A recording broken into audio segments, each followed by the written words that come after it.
정청래 당대표가 좀 자제 주십사라고 얘기를 했던 이유가 바로 이것 때문이 아닐까라는 생각도 해볼 수 있을 듯 합니다. 여론조사가 나왔는데요.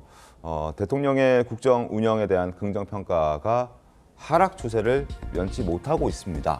62%까지 갔었던 9월 첫째 주였는데 점점 떨어지기 시작해서 지금은 56%까지 내려갔습니다. 부정평가는 반면 28%에서 35%까지 상승 추세를 유지하고 있고요.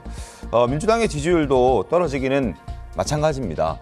정당 지지도에서 43%였던 9월 첫째 주 정당 지지도가 4%포인트 빠진 그래서 39%, 40%의 지지도가 무너졌고요.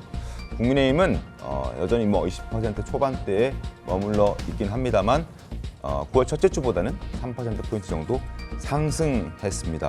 저런 영향도 좀 있었겠죠? 최병민 의원 어떻습니까? 상당히 있었다고 봐야죠. 물론 네. 저 지지율이라는 것이 지금 이제 민주당의 그 어떤 그 사법부 압박 네. 이 부분이 전적으로 영향을 미쳤다 이렇게 평가하기는 어렵지만 적어도 정청래 대표가 8월 2일 등장한 이후에 지금 2달 조금 넘었는데 네. 그 이후에 민주당의 지지율이 제대로 반등한 적이 없어요. 그래서 계속 하락 추세거든요.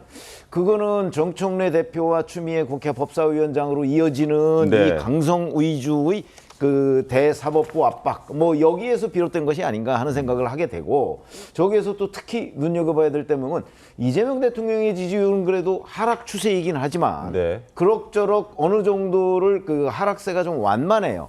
근데 그에 비해서 그 민주당의 지지율은 하락세가 더 급하단 말이죠. 네. 그거는 그래서 지금 민주당과 이재명 대통령의 지지율 차이가 굉장히 많이 나요.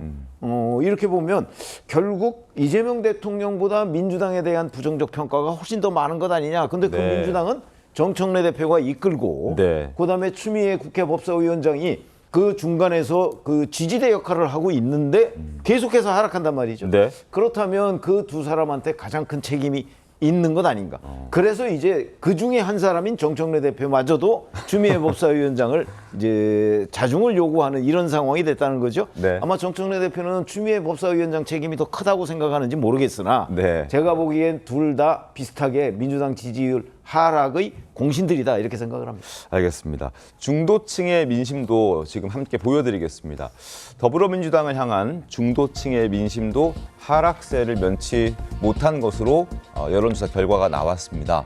40%, 9월 셋째 주까지 39%, 10월 첫째 주에도 39%가 유지가 됐었는데 이번에는 4%포인트 하락해서 35%를 기록했습니다.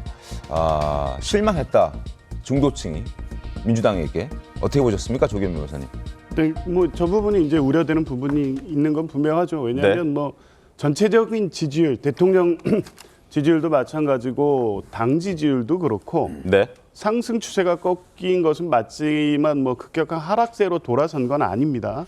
근데 중요한 것은 지금 민주당이 추진하고 있는 개혁에 대한 동의 여론이 높음에도 불구하고 지지율이 조금씩 떨어진 것은 저 중도층의 이탈 이 부분인 거고 실제 중도층 같은 경우에는 개혁의 전반적인 방향 또 내란 청산이라는 민주당의 주요 국감 목표에는 동의하면서도 네. 이게 좀 안정적으로 민생과 같이 관리되면서 가기를 기대하고 희망하는데 너무 시끄럽잖아요. 네. 그러니까 좀 불편하고 피로감이 생길 수밖에 없는 상황이 여론에 반영됐다고 보고 아마 정청래 대표도 이제 그런 부분에 대해서는 분명히 분석하고 있을 거고 최근에 이제 법사위 또 보면 국민의힘은 저렇게 비판하고 있지만 네. 추미애 위원장 같은 경우에 전반적인 의사 진행에 있어서 좀과 점과 좀 다르게 차분하게 의사 진행을 하고 있습니다. 아마 전체적으로 중도층 여론에 지금 드러나고 있는 민심을 네. 국회 운영, 법사위를 포함해서 당 지도부가 정확하게 받아들이고 있고 그리고 주요 사법개혁, 검찰개혁, 언론개혁 관련된 것도 한편에서 제기되고 있는 게 당이 이 이슈들을 전략적으로 잘 관리하고 있느냐 이런 대한 문제 제기도 있는 겁니다. 아마 네. 아마 1단계 지금 국감이 시작 초기이긴 하지만 전체적인 어떤 여론 상황에 대해서 당이 예의 깊게 주시하면서 이후 국감 전략을 다시 좀 논의해야 될 때인 건 맞는 것 같습니다. 알겠습니다. 자, 그리고 일각에서는 이재명 대통령의 지지율이 최근 하락세로 돌아선 데에는 김현지 실장에 대한 논란도 작용을 했을 것이다. 그 부분도 빼놓을 수 없다라는 평가들이 나오고 있습니다.